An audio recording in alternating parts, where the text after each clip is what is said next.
बोलिए भारत माता की, भारत माता की, भारत माता की। एक अद्भुत अवसर ये होता है,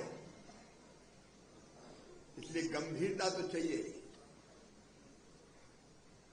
लेकिन यहां इतनी बड़ी संख्या में स्टूडेंट्स हो, वहां जोश नजर ना आए तो फिर मजा नहीं आता है। आज जिनने डिग्रियां उपाधियां प्राप्त की, एक बार ताली बजा के उनका स्वागत करें।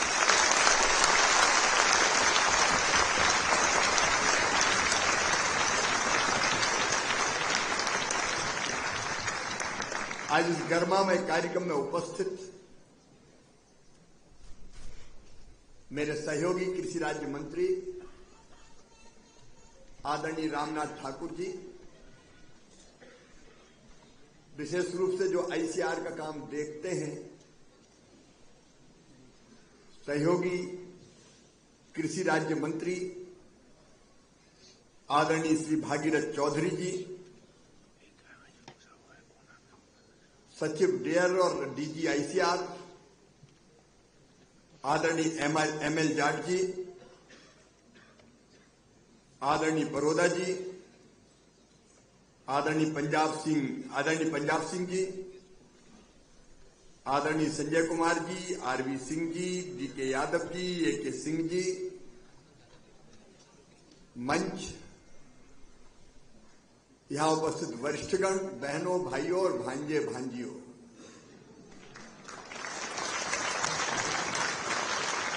ये रिश्ते दिलों के हैं।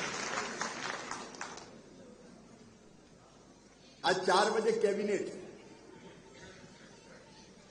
और कैबिनेट भी आज वहां हो रही है जहां पहली कैबिनेट भारत की आजादी के बाद पहली कैबिनेट स्वर्गीय पंडित जवाहरलाल नेहरू जी की अध्यक्षता में हुई थी, और उसके बाद फिर कर्तव्य भवन में सारा कामकाज शिफ्ट होना है। मुझे भी थोड़ा जल्दी जाना पड़ेगा, लेकिन इच्छा जाने की नहीं होती, दिल है कि मानता नहीं। लगता है बेटे बेटियों के बीच में और रहना चाहिए। आज मैं बधाई देता हूं अपने उन सारे बेटे बेटियों को जिन्होंने अपनी शिक्षा पूरी की है, लेकिन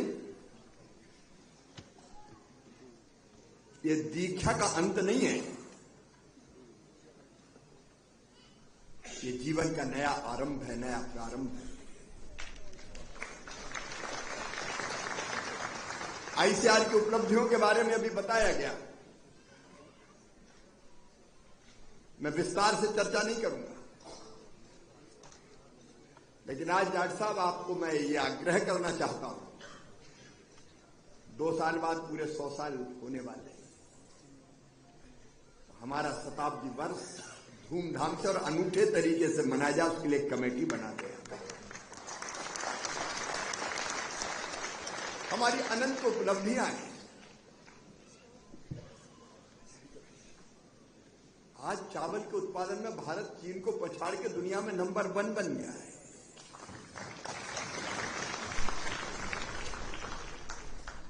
और पूसा के बासमती की महक आज सारी दुनिया का मन मोह रही है।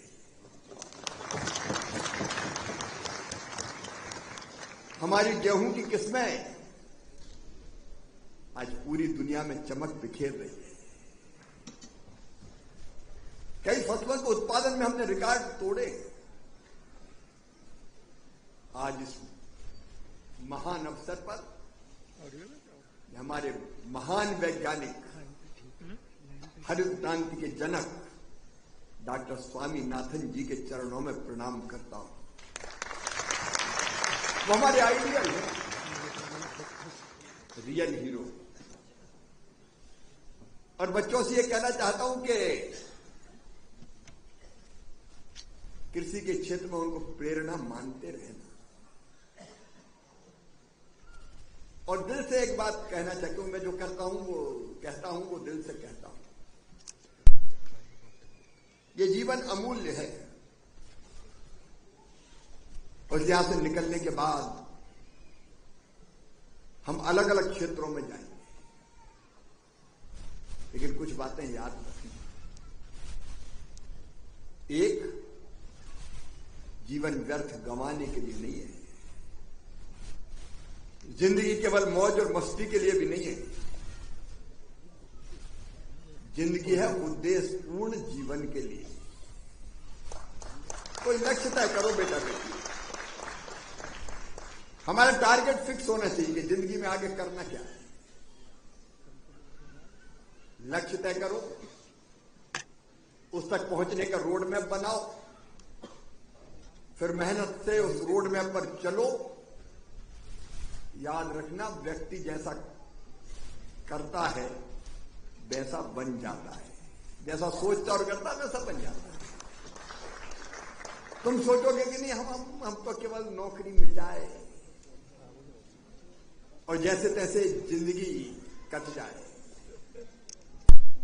जैसे तैसे नहीं काटना, ये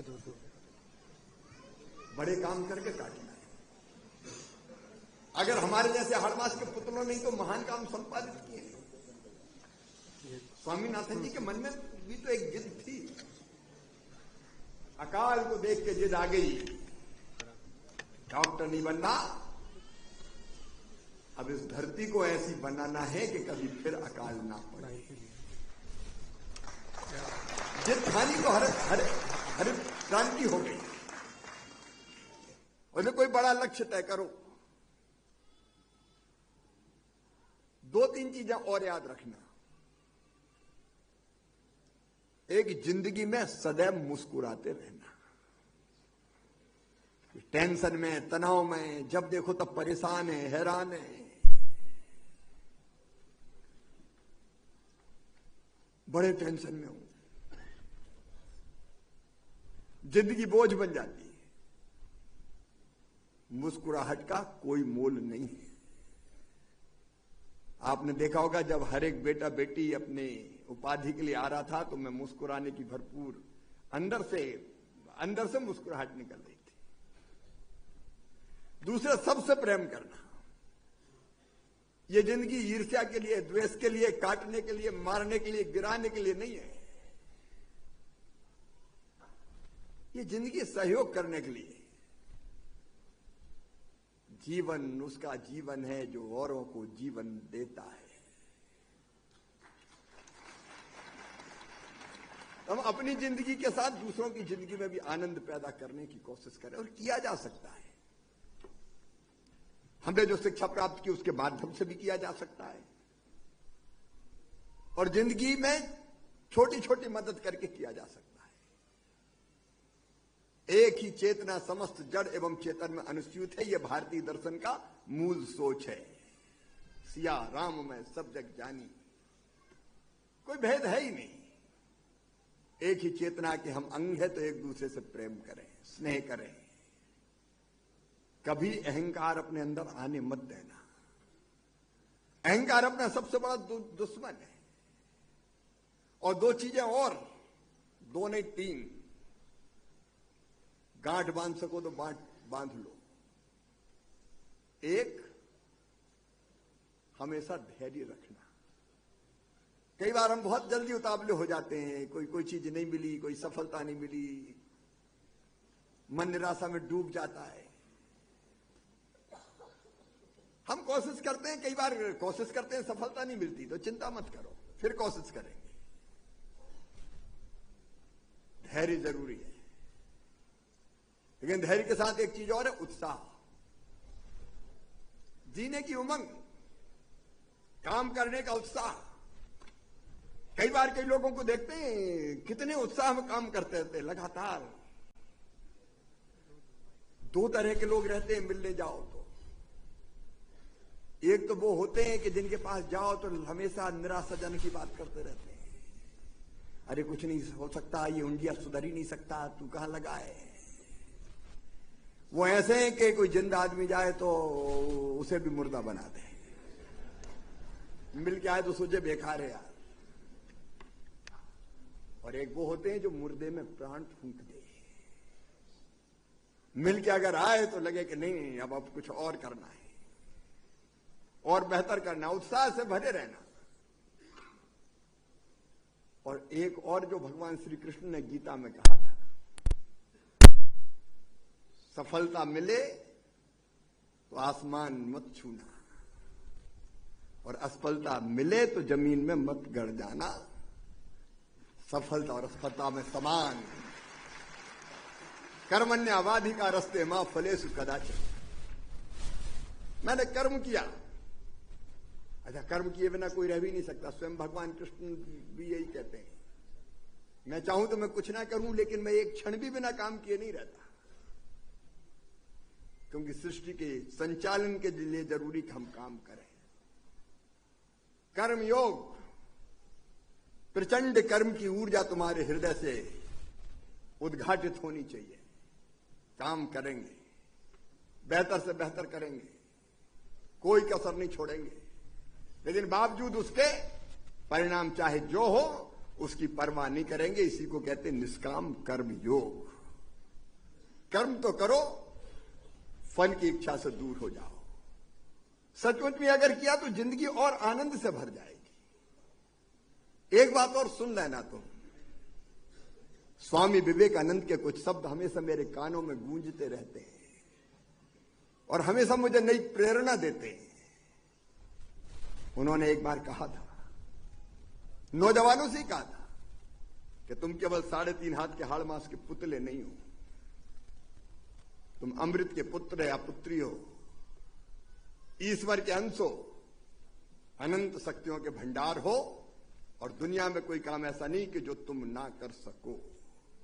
तो निज को तू जान, जरा क्षमता पहचान, तेरी आत्मा में स्वयं भगवान है रे। सब कर सकते हैं हम, और ये मैं कह रहा हूं तो मेरे अनुभव के आधार पर कह रहा हूं। मैं तो एक छोटे से गांव में पैदा हुआ, एक सामान्य किसान परिवार में पैदा हुआ, लेकिन दिल में तड़प थी कुछ करने की। मैं आप सबसे भी कहता हूं, हमारे प्रधानमंत्री जी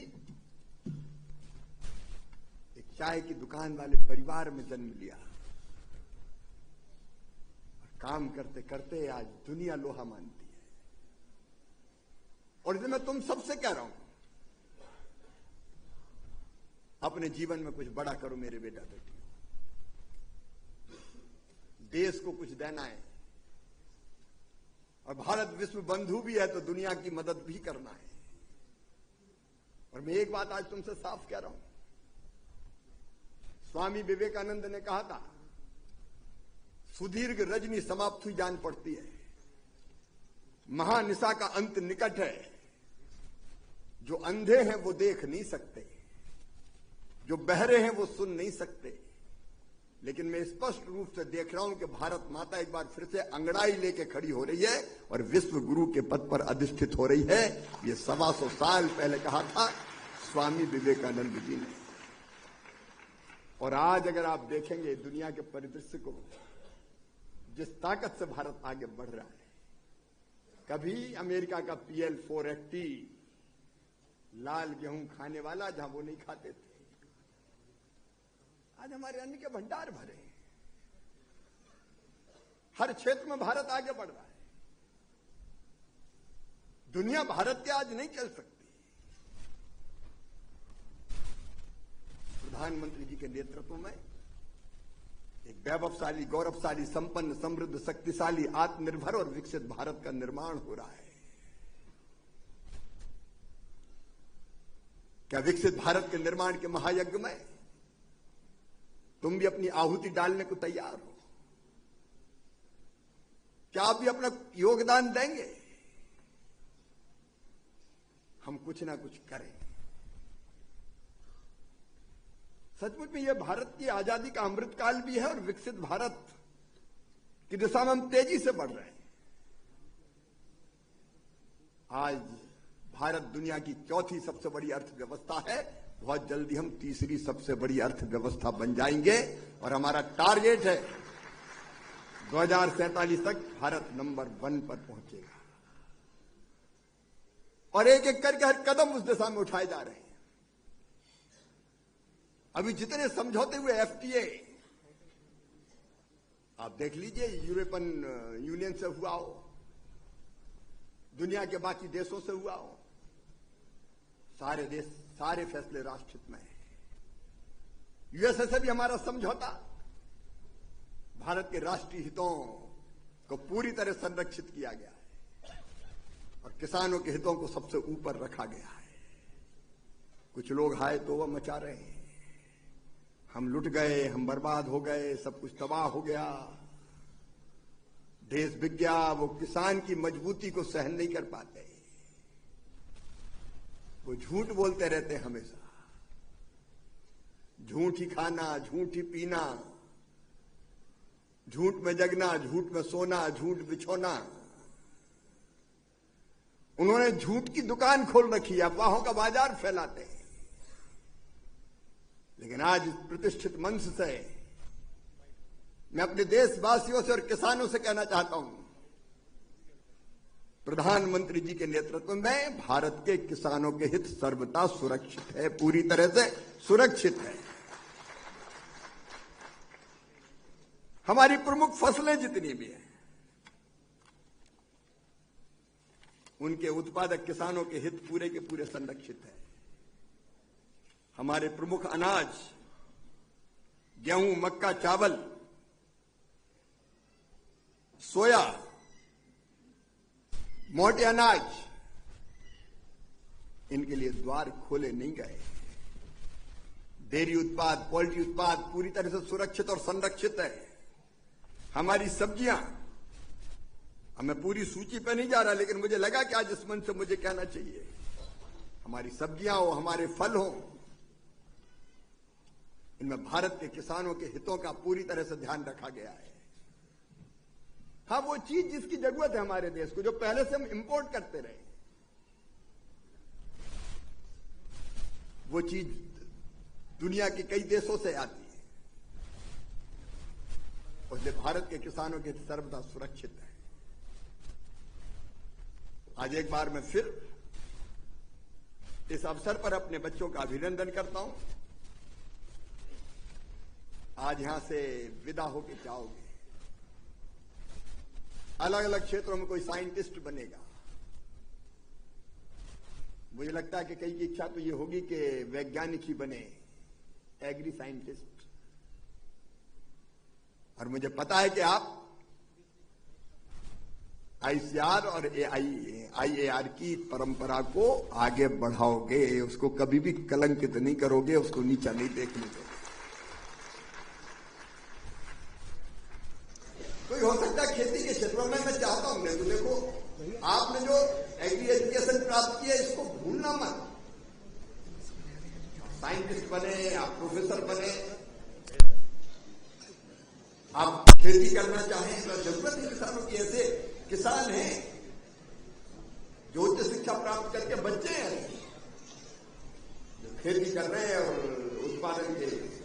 और उत्पादन पद्धतियों के नए रिकॉर्ड स्थापित कर रहे हैं। मैं भी किसान हूं, मैं भी खेती करता हूं। कोई एग्री एंटरप्रेन्योर बनेगा, स्टार्टअप, नवाचार, नई नई पद्धतियां, हाइड्रोपोनिक्स, एरोपोनिक्स, उन पद्धतियों को विकसित करने का काम। अगर दूसरी नौकरी में भी चले जाओ तो भी खेती के कल्याण को मत भूलना, किसानों के हित सुरक्षित रखने का प्रयत्न करना। मेरी तरफ से अनंत शुभकामनाएं, खूब यशस्वी बनो, ऐसा जीवन जियो कि जमाना देखे कि अरे किया है तो इसने किया है। अपने माता पिता का नाम रोशन करो, अपने गुरुजनों का नाम भी रोशन करो, अपने देश का, अपने संस्थान का नाम रोशन करने लायक काम करो और जियो तो ऐसे जियो कि दुनिया कहे कि इसने हमें दिया, और तुम कर सकते हो, ये मेरी मान्यता है। एक बार फिर से मेरी शुभकामनाएं भी, और मामा हूं तो आशीर्वाद भी जरूर दूंगा, कंजूस नहीं हूं।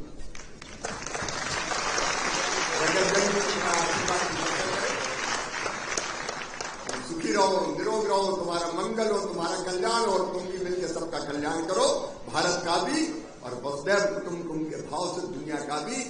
इस मंत्र को सदैव याद रखना। सर्वे भवन्तु सुखिनः, सर्वे सन्तु निरामया, सर्वे भद्राणि पश्यन्तु, मां कश्चित् दुर्भाग भवेत्। सब सुखी हो, सब निरोग हो, सबका मंगल हो, सबका कल्याण हो और तुम्हारा जीवन भी इस कल्याण के कामों में लगे। बहुत बहुत धन्यवाद।